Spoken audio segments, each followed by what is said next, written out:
Let's go. You're listening to Making Data Simple, where we make the world of data effortless, relevant, and yes, even fun. So for the listeners out there, today we have a live version of Making Data Simple. For the listeners, I'm doing this on behalf of IBM Expert Lab Services. That's who I represent. We have what's called a Tech Fest this week. This is a live virtual enablement around learning products, etc., around three divisions under Cloud and Cognitive. That's AI apps, automation, and data and AI. These sessions include presentations, learning activities, demos, and hands-on. So this is going to serve as a good break for all those in education right now. So hopefully this is going to be very different, very relaxing, and hopefully you're going to learn something as well. I was humbled to be asked to do the live version of the podcast. When I started the podcast, honestly, it was just me being selfish, saying I wanted to network and I wanted to learn as well. So it ties right into the learning theme. Somehow, some way, I still don't quite understand it. We have thousands of people that listen in each week, which I greatly appreciate. So, you know, we're doing something right. I'll attribute that to producers Steve Templeton and Kate Main, the heavy lifting. I was a podcast junkie myself. That's what made me jump into this. So I could have chosen anyone. I've had like 180, 190 guests, I think, somewhere around there at this point. I chose Paul Zikopoulos, and I think this is his fourth time. And if you're in the U.S., there's a show called like Saturday Night Live, and the fifth time, if you're on, you get a jacket. So one more time, Paul, and you will get a jacket. Just that's the incentive that you have today. Anyway, if you've heard us before, we may cover some old ground. The interesting thing is this could be risky because I don't have a whole lot planned. I just want to have a chat with Paul. And there's two themes. One is technology, and the second thing is leadership. And I'll probably divide it up between the two, but we'll probably do 80% leadership. We'll see where it goes. But if you don't know Paul, he is the vice president of IBM Technical Sales, Skills, Vitality, and Enablement. He is an award-winning speaker and author. You'll find this out as you hear him talk, much better than me. Written a ton of books. I don't know where he finds the time. He should be a billionaire by now. He's got 20-some books. And a long-term Canadian IBMer. Was it 27 years, Paul? Is that where we're at now? I think it's 28 years. 28, it just is in a couple of weeks ago. So nice. Yeah. That's fantastic. So look, I brought you on for a couple of reasons. One is a perfect podcast is a mix of strong technology and leadership, as I mentioned, but also, you know, you find sometimes it's a little harder to have a dialogue with certain people. It's painless. That's a huge compliment. And you seem to always have like these interesting, we get in the weeds, but some interesting discussions that I think people are going to enjoy today. So let's jump in. How are you, man? You been all right? You been good? The book actually just went to 21. So I just had the 21st book, Cloud Without Compromise, come out. To correct you on if you are a billionaire, anyone who writes a book, it's not like I wrote 50 Shades of Big Data or something like that. So I do it actually to learn is what I learned. But that all said, I'm doing well. I'm testing negative and staying positive. So things are going good. Nice. He always has a good line. I like this. I know, you know, you recently took on Skills, Vitality, and Enablement. That's like, is that not your perfect job? Is that the perfect position for you? It's a dream job because what I want to create is a contagion, if you will. I want it to be contagious for people to be curious about learning.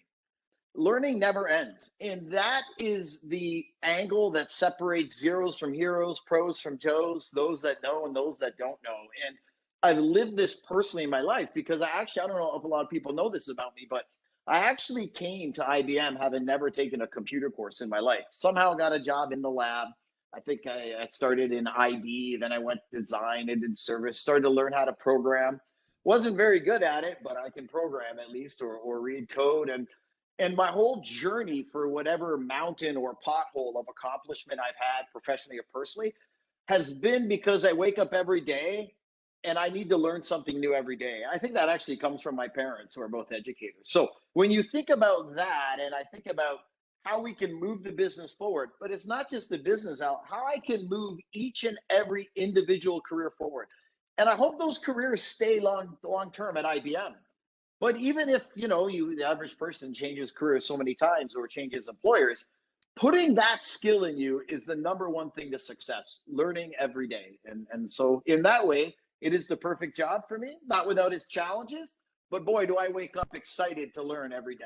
What's been your journey at IBM, if you'd say so? And then tell us a little bit more about what skill vitality and enablement actually does and what you're working on. Yeah, so my journey at IBM, I come in as I think a step contractor for a couple of years, just writing documents. I'll never forget. I don't even know if this is legal anymore, but my hiring manager, still IBMer, Fred Gandolfi, it's like, I like you. You got some good snaz about you. What do you know about computers? Nothing. Well, I have a job in compiler. You just write documentation. Why don't you go and write about C pointers? So I went out to learn about C pointers. I gave him back this paper. What a C and a C plus pointer is what I wrote. Punchline will get you in a moment. He writes back on this page, sends it back to me, says, this is excellent. You can really learn technology. One thing, C plus is a drink. C plus plus is code. So I had written C plus because I didn't know what I was doing. I was just learning it. He goes, P.S. you have a job. And that's how it started. So I started in there and I would document stuff. And I looked around me, like a lot of folks were involved in things I didn't think they had expertise around. And so I was the least knowledgeable person in the world. So I just went to consume knowledge. And that is a huge tip for anyone building their career. Surround yourself with people smarter than you. You'll always get smarter. But eminence happens when you take enormous kind of hands-on into what you do. So I started learning the product compiler. Then I went into database to DB2. Then I went to OM. Then I led tech sales. I've been with customers all the time. And now here I am at Vitality. So I've had a unique opportunity to see from all kinds of angles, right? The consumer, the provider of information of our clients and stuff like that.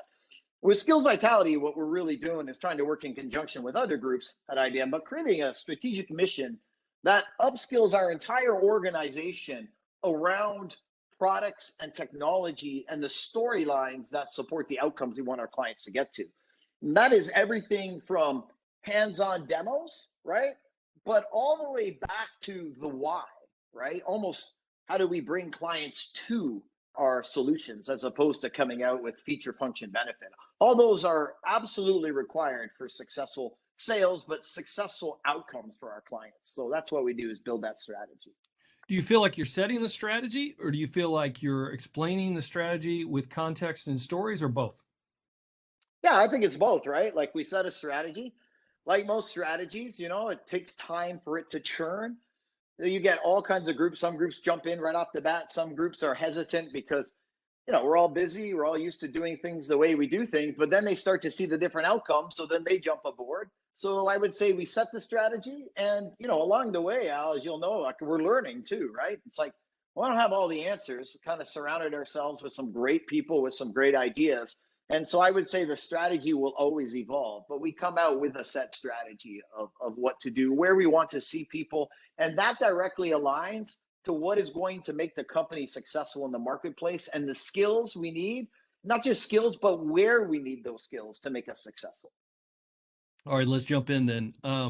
IBM strategy, hybrid cloud operations and artificial intelligence. The right strategy? Are you all in? All in on hybrid cloud, baby. Yeah, absolutely. I would be all in since the last two books I wrote is AI Ladder and Cloud Without Compromise. So I feel like I've bookended the IBM strategy. But I think within those areas, and then I would put security in there, though it's implicit. When I think about security in AI, I think about protection against adversarial attacks. I think about protection against bias. When I look at hybrid cloud, I think of security. But those are kind of the three orbits, in my opinion, that when I go and talk to a client or any of our sellers talk to a client, these are the very hot topics. And within there will flow everything that we do. And they're becoming more and more interconnected, right? If I think about an ML ops type life cycle, I think about what would I do in AI? Like AI is about three things, right? Automation, prediction, and optimization. Those three things. So then you think about those and driving AI, then you think about security. Cyber is a big thing right now. And then I think about operations. So I bring about hybrid cloud and where do I run it and agility. So they all kind of come together and every client needs to be led to a place in those areas. What do you see that IBM offers in terms of differentiation that no one else can do within those areas? Yeah, well, I think each of them are massively differentiated. So if I think about on the hybrid cloud side, I think that the Red Hat acquisition was brilliant. I'll tell you why, because everybody right now, they think is cloud as a destination.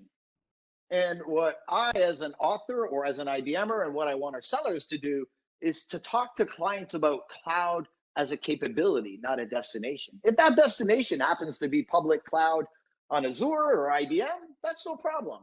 But I want you to think back to the days when you first started to get involved in the Java world, right? Java would come out, you'd build something in a JDK, you'd get a JVM, the virtual machine, and the notion was you build it once and run it anywhere. Well, how did Java turn out?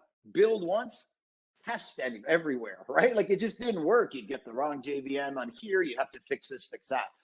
And so if you think about what hybrid cloud really is about, it is anywhere, on premise, off premise, and on the edge, Al. That's another area where, as we move from the Internet of Things to the Internet of Everything, edge computing, even for AI, is massive. So I'll call it the intelligence of everything. So when you think about our businesses, why were we conditioning ourselves to say this is the one place that everything must go? And I think that is it on hybrid cloud. When you build over the OpenShift container platform, the Red Hat OpenShift, you do build it and you run it and you move it anywhere you want with that fluidity and agility. So I think that side is bang on. AI, I don't think I have to explain AI. The biggest thing I have to explain to customers about AI is not magic and where to start. I think those are great strategies to be on. And then cybersecurity. Can you even open a newsletter on your email these days and not see a cyber hack? Impossible. So those are the three things that are challenging our clients the most. Are we the only ones that can really do hybrid? I think in the definition, which is most beneficial to the customer, absolutely. So I look at, other vendors, Amazon, for example, working on their on-premise version of hybrid, but it has very rigid and restricted kind of requirements. And if you just look at where we're building and how we're building our applications and the things that we deliver to clients, we're going to meet our clients where they are. And if they're on a different cloud, we'll meet them on a different cloud. If they're on an edge device, on a windmill generating, electricity from turbine, then we'll meet them there as well. And so I think we're the only ones that are really at the forefront of that, but actually doing it. It's one thing to talk about it, like here's this particular vendor, and you can use this vendor on premises. It's another thing to say we'll go anywhere. I think that's important, at least from my point of view. Customers are looking to modernize, and I think, most of the time when they think modernize, they think, oh man, this is a lift and shift. It's gonna kill me. What do I do? So in my point of view, like the hybrid lets you manage, govern data across the hybrid enterprise, private, public, on-premise, whatever. Secondly, we have this full set of capabilities and governance, and we've got this little thing called Red Hat now, which also includes automation, visualization, et cetera. And then lastly, it's open. We're the first ones that I see really that open up to like third-party databases, et cetera. So what that all lends itself to is, in summary, we're not saying, hey, this is a new way to move bits. It's like you can modernize now. It can be multi-cloud, hybrid, open integration, connect the old with the new. Let's get it done. And you can start small, you can start big. I think, when I've talked with clients, I mean, that, the pressure and the stress level goes down significantly. And it's a great introduction. When we bought Red Hat, to be honest with you, it was a difficult discussion with clients. Some of the clients that, had said, yeah, well, let us think about it. Day after we buy Red Hat, they call me and say, hey, let's talk. I want to talk again, because they knew that they could modernize in short term, get it done in steps versus just a whole lift and shift. You see it the same way? Yeah, Al, I think you hit a big point on there. And hey, look, if there's one thing that COVID did, other than just disrupt business, it has accelerated the need for modernization, right?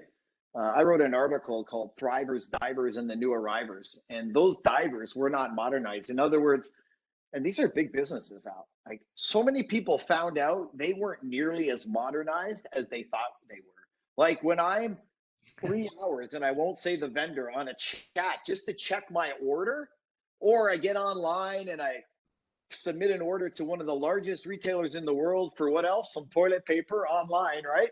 And then I walk by an end cap where there's toilet paper and I'm not trying to hog it. So I just kind of don't buy it. And then 2 days later, it says your order could not be fulfilled. We're out of inventory.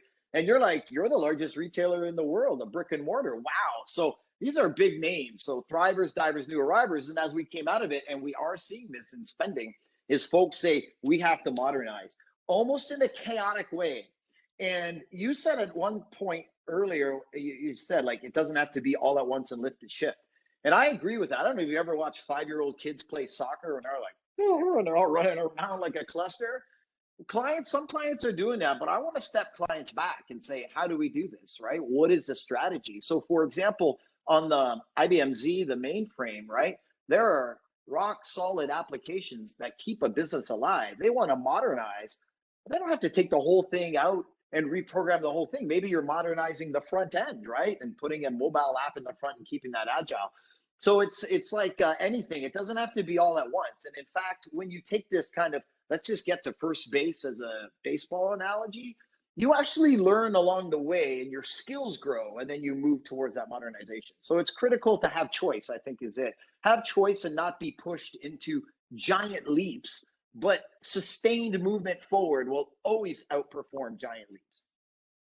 You know, one thing you mentioned earlier was IoT, and just a comment on that. Like, I think in 2017 or something, Anderson Horowitz had a unique article. It was a catchy title.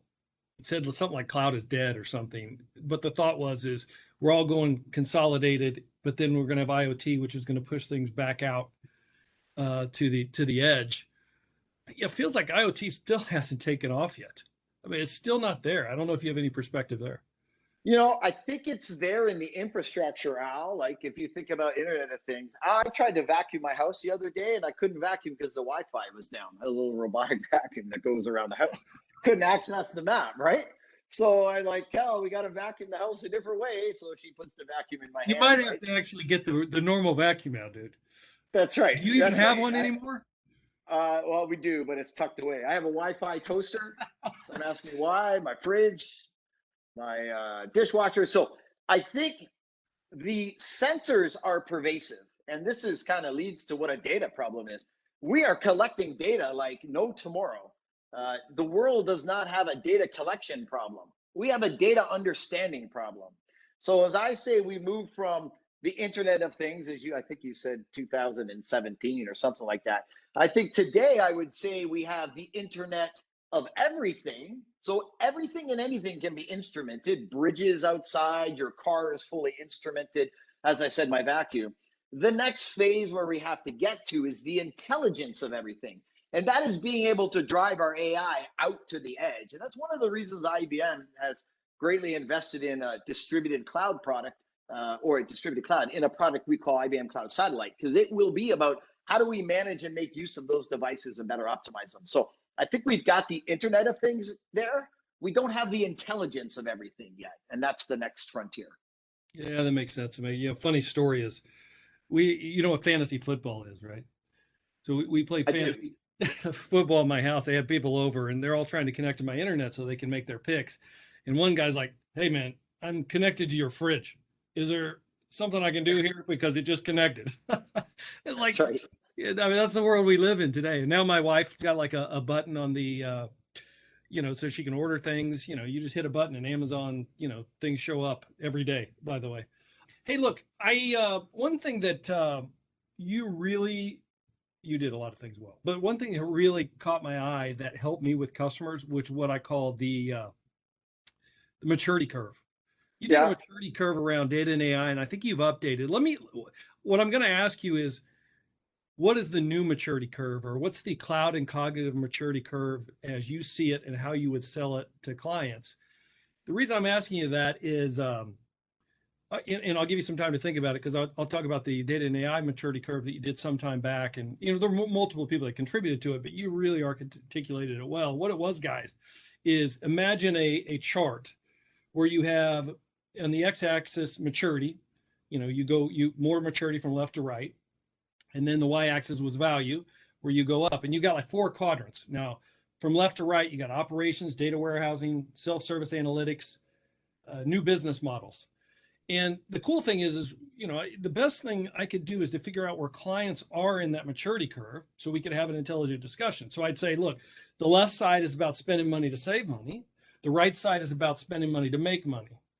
And so the left side is like in IT. So it's operations, it's automation, it's I should say client server, normal database systems. Then you move to like data warehousing, you start bringing in ETL, you start thinking about data lakes, maybe you bring in Hadoop, you're probably thinking of the cloud. And most people are somewhere in there. And then you make the transition to that self-service analytics, where you go out of all IT, you bring in personas like application developer, data science, data analyst. Then it gets crazy because you got to have governance because, oh boy, am I going to give everybody access? Who am I going to give access? Who am I going to pull access? Start thinking of technologies like Spark and others. And then you finally make the last transition to the fourth quadrant, which is new business models. And that's when everything's working. You start adding machine learning and data science, and then applications that are data driven. And the value is a hockey stick that goes up. So what I would always do is I go into clients, I talk about this maturity curve, and we can figure out where they are. Now, sometimes they'd have different projects in different areas, but makes for a great conversation so I could get them from point A to point B to where they want to be and define modernization. So one, thank you for that. What has changed since you outlined that? What does the new maturity curve look like?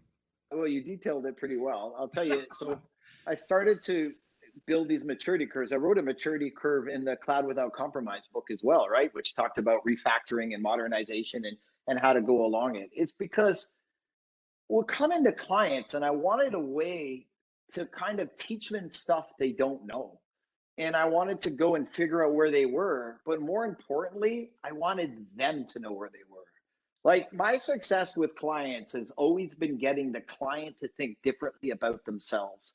Because once they think differently about themselves, they'll think differently about IBM and me. And then we can create this kind of relationship where it's not about jamming products down your throat, it's about solving your problems. But one of the things, Al, why this kind of maturity curve really stuck with me, and I'm glad to hear that you use it, is because so many times IBMers will come in and it will be like, so what keeps you up at night? Well, tell us your problem. Don't spend 40 minutes with a client and they're just telling you what they already know, right? And this is all about teaching the customer and taking them to places. So this maturity curve, and you hit it like Mr. or Mrs. CIO, you wake up every day, you spend money to save money, you spend money to make money. Let's call that renovation and innovation, the left side and the right side, right? And let's go and put your projects here and let's see where you're at. And now let's accelerate you down to the right side. And so that encompasses it. Did it change a lot? Look, there's some minutia in there, but I think what I would say the biggest piece that I would paint across that is as you go from kind of cost reduction to modernization to insight driven to transformation, this is now done in the concept of data fabric driven. And I think that's what I would put on there. And it doesn't change the model, but it changes the way in which we accelerate the model, because now we're very much focused on, especially on the cost reduction side, if you think about it, generating the metadata as it comes live and the connections, applying our business governance policies to the data, surfacing the data for discovery. Well, what will hold you back in self-service is if I can't surface the data for discovery. So data fabric has a role to play in each one of these pillars from renovation to innovation. And that's the big change I'd say I'd add to that. So big change, adding data fabric. Can you, you may have hit it again, but could you hit it one more time in terms of the definition of data fabric? A lot of people here, I know, look at that as kind of a, what do you want to call it? Just a cute word or a cute phrase. Yeah. It has meaning. Well, if you would, define it for us. Yeah, listen, everyone has their own definition. I think Gartner has an official definition. I'm not going to even get into those details. I'm going to give you the analogy and kind of figure it out, right? It's a connectivity tissue. And if you think about it, if I had a connectivity tissue like in my body of the nervous system, then I would be able to bring everything together. And well, I like to think of it like that, because then I step back and I say, oh, okay, now what about people discovering data? So now I make it easy to surface automatically, AI is behind this, data that comes in. Remember, our data collection curve, Al, is like this, and our data understanding curve is like that, right? So all this area in between is the price of not knowing. So how do we accelerate and even know the data exists? Even at IBM today, I stumble upon data. I'm like, I didn't know that existed. So the data fabric kind of delivers that data. Now that data has to be delivered in a number of ways. Has to be delivered with business policy and metadata. See, that will help my lineage. And the problem is so many clients approach a governance strategy as least effort to comply, which is code for don't get us fined. Don't do anything more than just not get us fined. But when you take governance as an accelerant for an AI strategy, which is what we've built into our version of the data fabric, then now you have explainability, you have data lineage, you know where the data came from.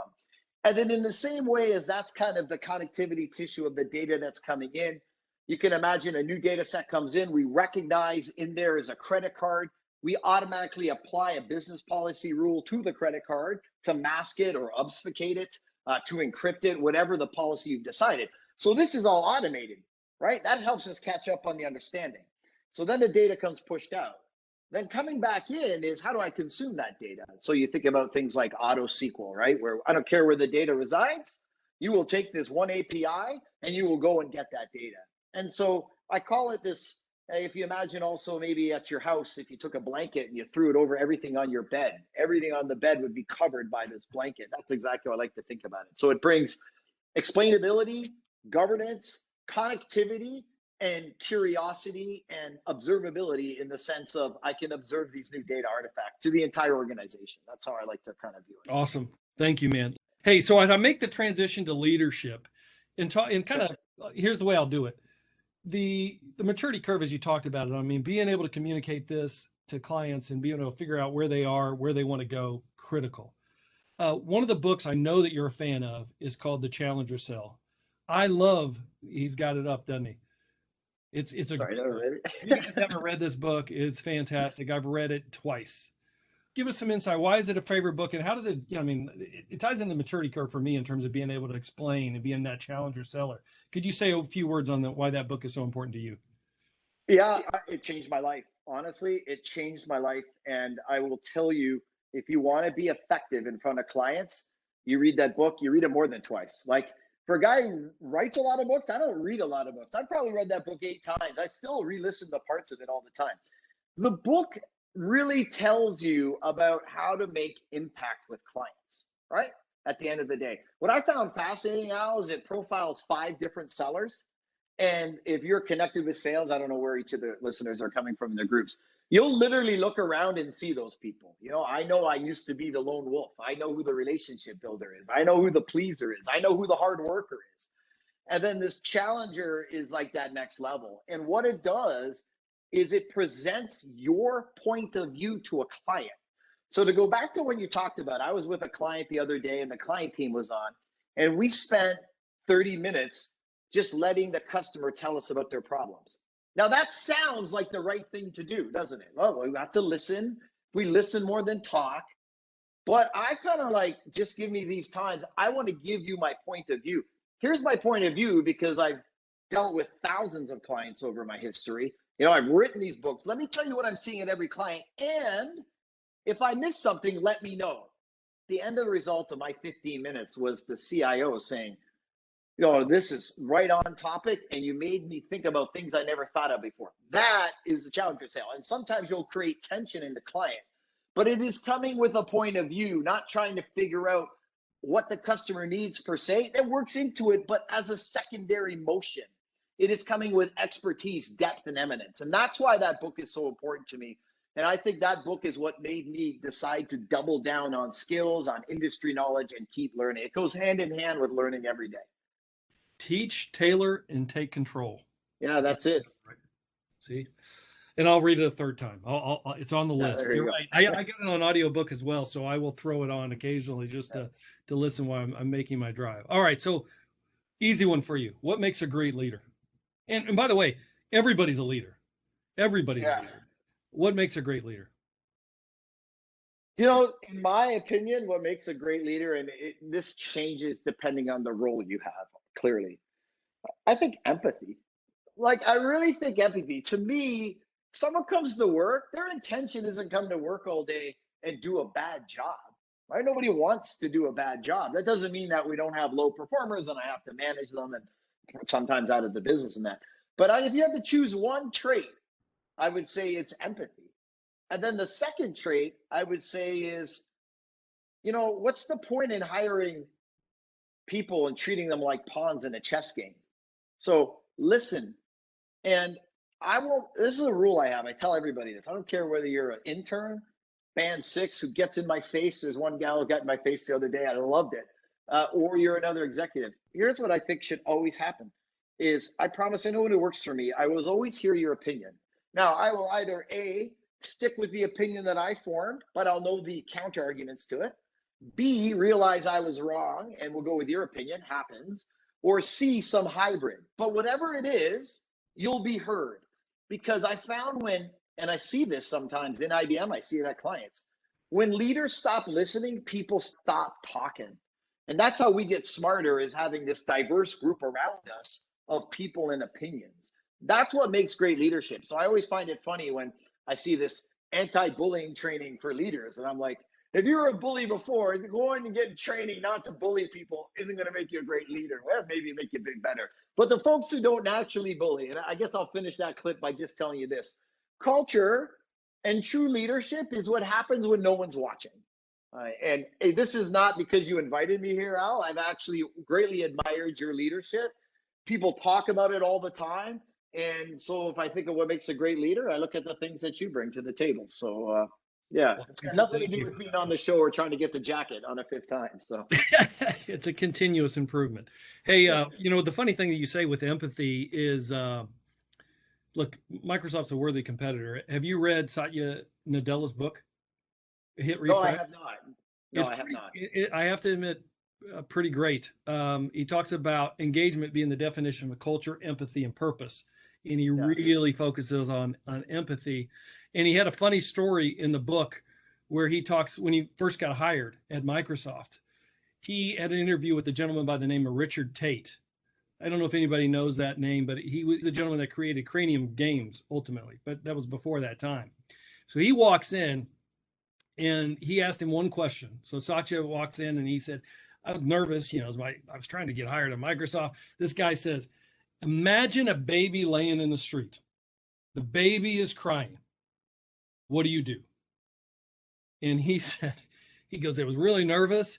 He said, Satya says, my first response was, I called 911. He said, Richard just kind of drooped his shoulders and said, Satya, you pick up the baby, man. Hey, do you not have any empathy? You pick up the baby. Yeah, good story. And he walked out of the room. He said, I thought I was done. I don't know if he ever talked to him again, in that interview process, but he ended up getting the job, of course. But he said that always stuck with me. And I push empathy across the organization. Look, for me, it's also influence. I read John Maxwell as well. Leadership equals influence. It was interesting. I was talking with Tom Rosamilia was talking about how he defined leadership. And he said it was, how many followers or do people follow you because they want to versus whether they have to. And then I was thinking about that, and I guess that's influence too. So I guess I would agree with that. All right. The best leader, I think you'd follow out of curiosity alone. Those are the best leaders, right? They make you curious, what they bring to the table and the vibe, right? But it is all about vibe and energy. How much time do we spend at work in our lives? I want to be inspired when I come to work. That doesn't mean I don't have bad days or a leader I admire gets in my face. I actually work for a terrific leader, Sebastian Gross, and sometimes he's got to kind of correct me and take me to the right area. But that guy comes to the table with no ego ever, trying to make you better, and you're like, wow, I'm curious to know this guy a little more. So in your own personal careers, I've always said this, and this is just my opinion. But choose the boss, not the job, every single time, and choose a great leader, and you will be very, very happy and probably more successful. So. That's good advice. I always, when I'm looking at, look, I think clarity of vision, the right leaders, rewards and recognition, those are all very important. But if you make it really tactically easy to assess whether things are working or not, I always ask myself, who gives me energy? Who would I take with me if I walked out of here? And probably the most important one, the third one, is who demonstrates they can change their mind. Yeah, 100%. That goes back to what I said about listening and those types of things. And I make that commitment. I let them know it doesn't mean you're going to get your way, but I will make that commitment. And I've changed my mind many, many, many times. But I liked what you said there. Look at, you might give me a promotion or a year-end bonus and an extra 10%. Yes, especially with a horse. My daughter rides a horse. I'd like some more money. But it's the everyday that keeps you going in your personal lives, in cultural transformation. The world way overlooks the big leap versus the little tiny things every day. If you understand compounding numbers, then you get that my formula is right. Give me energy every single day. You'll carry me a lifetime. Look, I mean, so that also brings up, I mean, you've got to surround yourself with people that are smarter than you and be very vulnerable and okay with that. It's like, who invented the light bulb? Was it Humphrey Davy and Joseph Swan? But I think most people tell you, hey, it's Thomas Edison. And look, nothing against Thomas Edison, but he made a commercial. He had 30 people working on it at the time. He had 30 people. Yeah. But we always picture him in a lab coat doing it all by himself. Doesn't happen. And no different like Neil Armstrong. There was 500,000 people in NASA at the time trying to get somebody on the moon. Anyway, a few more questions for you. I know we're running up against time. We mentioned Challenger Sale. A couple other books you highly recommend? Yeah, absolutely. Look, I got them right here. All right, let me pull them down. I didn't even plan this, but we talked about the Challenger Sale. So that was that one. Okay. I posted on this on LinkedIn about a week ago. There's a follow-up to that book called The Challenger Customer. What this book is about is Challenger Sales about how to lead to. This is about how customers buy, right? They buy in consensus buying. So going and tailoring a message to an individual CIO, a CTO, a CMO, a CFO is actually the wrong way to sell. It is what is the binding link. If you run a team, energy bus, slam dunk book, really quick read, get on the energy bus. If you do customer care, effortless experience, same people who do the Challenger. So great book there. And finally, grit. Grit is what defined me because I didn't have all the talent in the world when I was an athlete. I was a national athlete. Didn't have all the talent in the world, but I had grit. Came to IBM without a computer course. Didn't have the talent in the world, but I have grit. This book, I made my daughter read it. I mean, that's a key to success in your life. It's just work hard. Always, 99% of the time outdoes, right? Work hard and resilience outdoes natural ability. I see it all the time here at IBM. So those are the books. Very good. By the way, I've made my whole family and my best friend's family read the Energy Bus. And so now, like if we're talking about a boyfriend or something, they'll say, no, he's off my bus. He's off my bus. Yeah. Doesn't have the energy.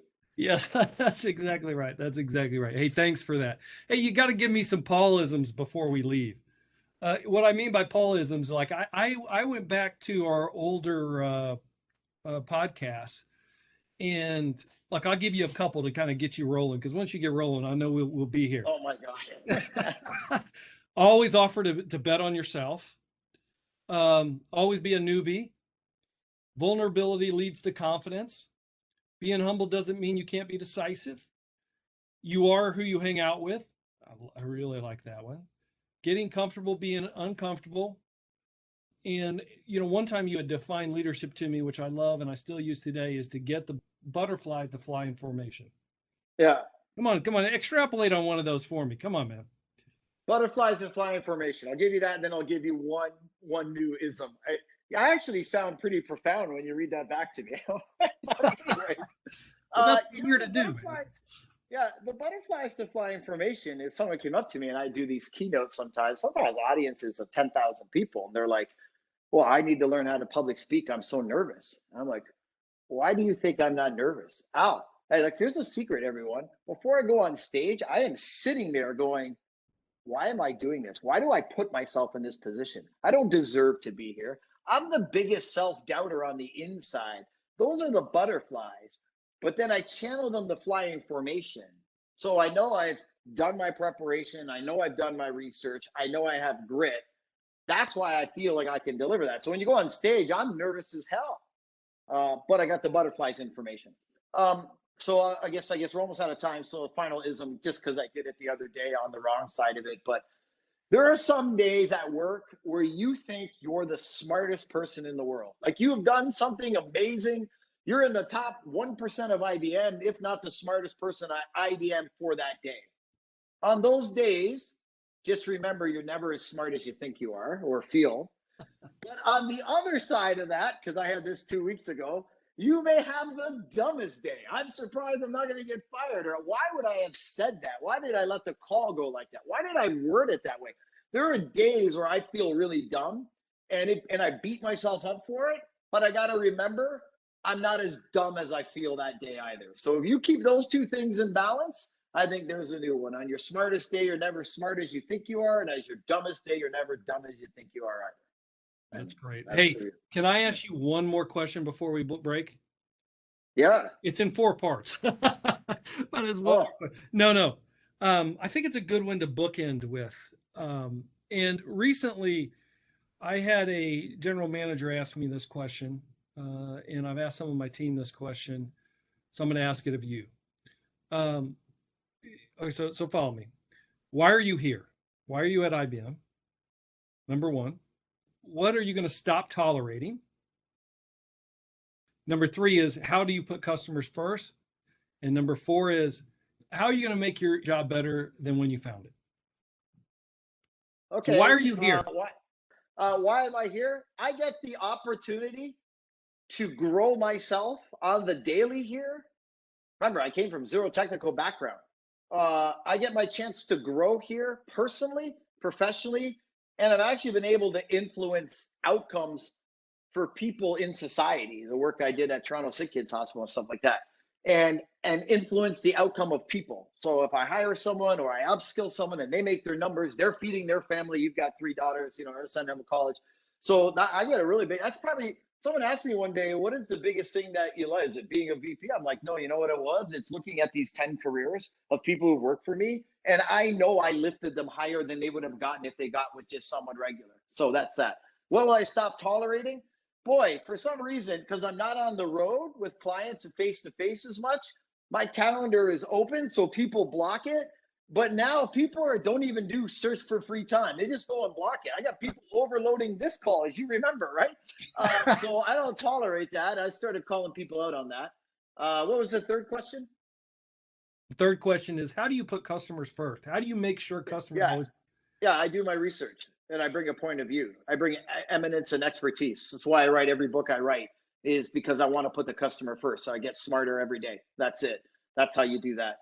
And the second is, how will I leave this job? Or how will you leave the job or any job, but better than the way you found it? A mission, a strategy, empathy, and the right people who understand it. And I think that's it. You get enough people buying into something, they could bring it forward. You could, promote me, fire me, move me to a different job, but that ethos will move forward. So it's programmable ethos. I totally agree with you. And just to end on that one, they always say, like, you're looking for people that are trustworthy. You're looking for management that you can trust. And then the organization has to drive alignment. And if you're able to get those, then you should be able to execute in accelerated fashion. Dude, thank you so much. This was a lot of fun. I greatly appreciate it. You are a champion of champions. Look, this has been great. I'm sure I'll get a lot of good feedback from it. I can't thank you enough. I'll keep you on. We'll get you the jacket. The jacket will be in the mail here shortly. But I appreciate it. All right. All right, everyone. Be well. Thanks for listening to the Making Data Simple podcast, where we make data fun. Be sure to visit IBMBigDataHub.com/podcast to access the show notes and uncover even more great episodes. Remember, the views expressed here are those of the host and its guests, and do not necessarily represent the views of IBM. Until next time, Let's go. over and